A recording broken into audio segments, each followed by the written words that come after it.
Ever fall in love with a dead man? Or woman? You did? Me too.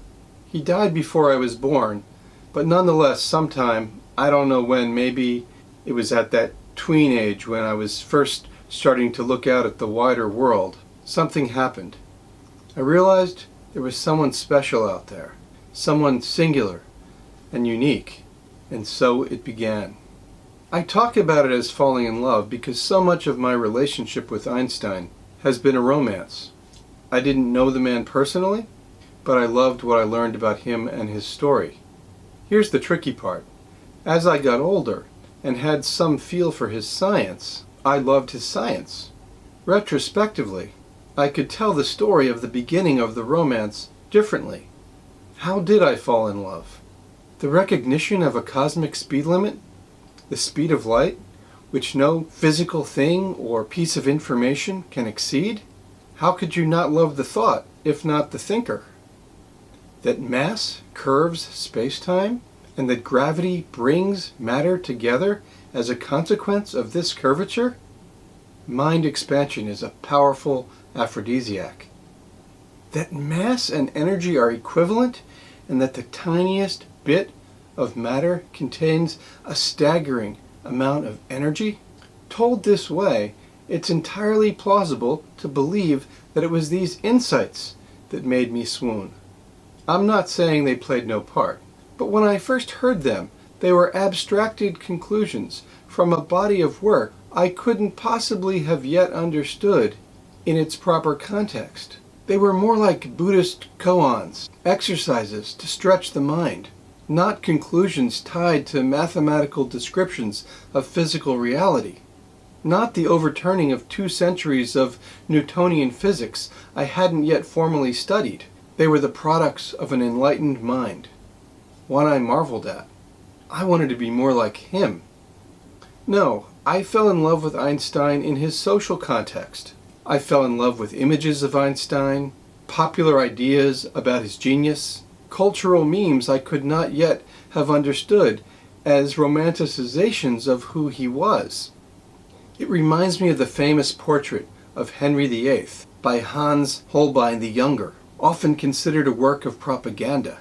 This depiction shows Henry as young, virile, and masculine, with an aggressive majesty and ornate clothing and accoutrements. It continues to shape Henry's public image almost 500 years after his death. This image of Einstein, one of the most famous of his public photos, is a cropped image of a larger photo taken when Einstein was leaving his 72nd birthday party. While Einstein is sometimes said to have stuck out his tongue in dismissal, miffed at excessive paparazzi attention, nevertheless the picture seems to convey other qualities of the man: irreverence, disregard for authority, playfulness, whimsy, the retention of childlike delight despite advancing age.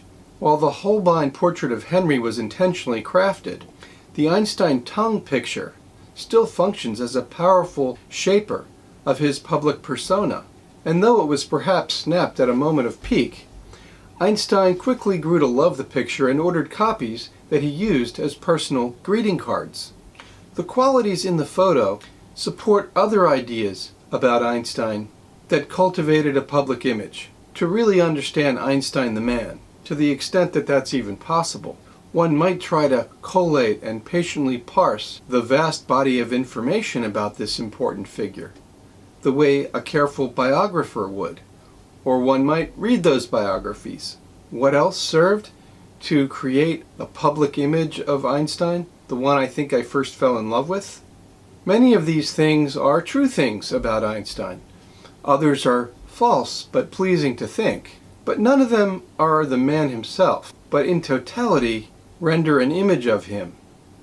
As the picture seems to say, he was an anti-establishment figure. Public figures who stick their tongues out at photographers generally communicate that they do not stand on ceremony.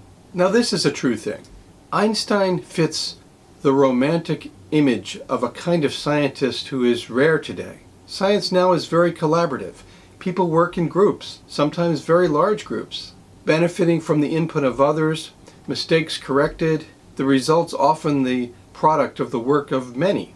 Einstein fits the romantic form of the lone genius, laboring in obscurity, until finally shocking the world with his singular genius. He was the intellectual revolutionary who overthrew the long history of physics by seeing things differently. Now even this needs to be amended, because even in his early formative work, Einstein did confide in a few close scientific friends and in his wife Mileva, so even he was not 100% an isolated island of only his own thinking. Let's mention other elements of his heroic romantic story. An obscure clerk in the Swiss patent office. Out of nowhere, he published 5 revolutionary scientific papers in his Annus Mirabilis, miraculous year of 1905, that announced himself to the scientific world. One man, the Dean of Physics, at that time, Max Planck, recognized his work.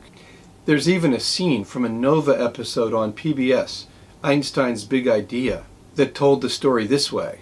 The head of the patent office. Einstein, Max Planck has sent someone to see you. Einstein. Max Planck? Yes, he has sent his assistant. He's here to see you. Einstein gets up from his desk and leaves the patent office with Planck's assistant. One could be forgiven for believing in the thrilling idea that Einstein walked out of the Swiss patent office at that moment, never to return again. But it didn't actually happen that way. Planck's recognition brings up another romantic but erroneous idea, especially about general relativity, that I heard a lot as a kid.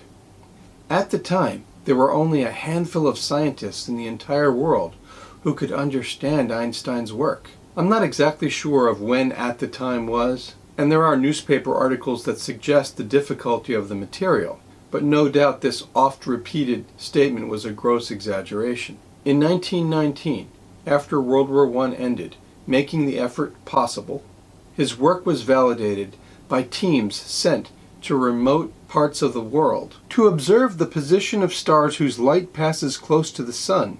Due to the extreme brightness of the sun, any possible shift in position of these stars due to the sun's gravity can only be observed during a solar eclipse.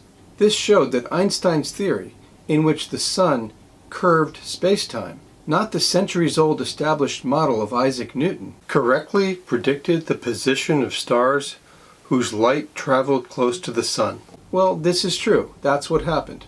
But how romantic is the story? The world finds out. Newton overturned. Einstein is instantly world famous. What else might I have learned about Einstein as a child?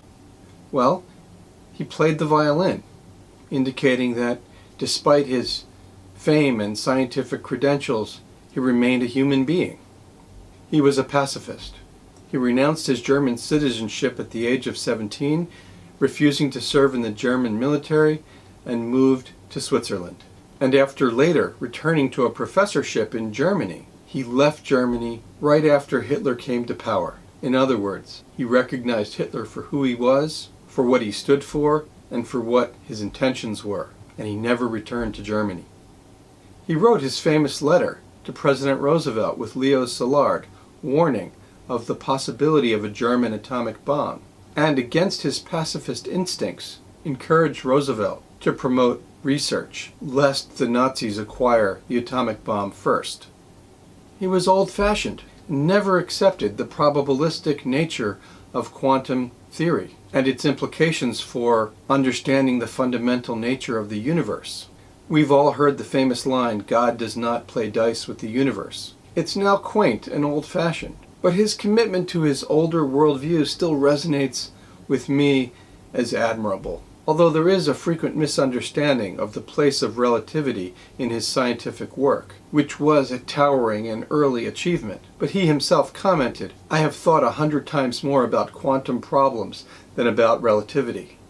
Finally, his genius was so special and unusual that his brain was saved in a vat for future study.